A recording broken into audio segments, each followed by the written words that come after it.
नमस्कार एव्हरीवन. इथं आज मी बनवले इडलीची चटणी. ही जरा वेगळ्या प्रकारची बघितली होती मी इंस्टावर, सो मी ही ट्राय केली आहे.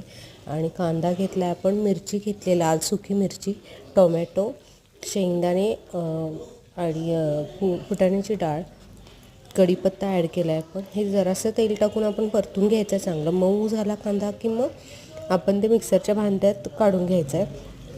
थोडंसं ओलं खोबरं ॲड करायचं आहे आणि लसूण आणि थोडासा पुदिना होता माझ्याकडं, जो की जरासा सुकला आहे, तो देखील मी ॲड केला. त्याची देखील टेस्ट खूप छान येते. मीठ आणि साखर थोडीशी ॲड करायची आहे तुमच्या अकॉर्डिंग. आणि मग हे पेस्ट बारीक वाटून घ्यायची आपण. आणि मग हे चटणी झाली तयार की आपण ही फोडणी देऊन घ्यायची आहे. जिरं मोहरी टाकायचे तेलात आणि मग आपण ती चटणी जी करून घेतली आहे ती त्याच्यात ॲड करायची आहे. इतकी सुंदर लागते की नाही, तुम्ही नक्की ट्राय करा. आणि इडलीबरोबर सांबार जरी नसलं ना तरी खूप छान लागेल. थोडीशी आंबट आणि तिखट अशी लागते आणि खूपच उत्कृष्ट लागते. एरवीच्या खोबऱ्याच्या चटणीपेक्षा छान लागते. नक्की ट्राय करा आणि चॅनलला सबस्क्राईब करा.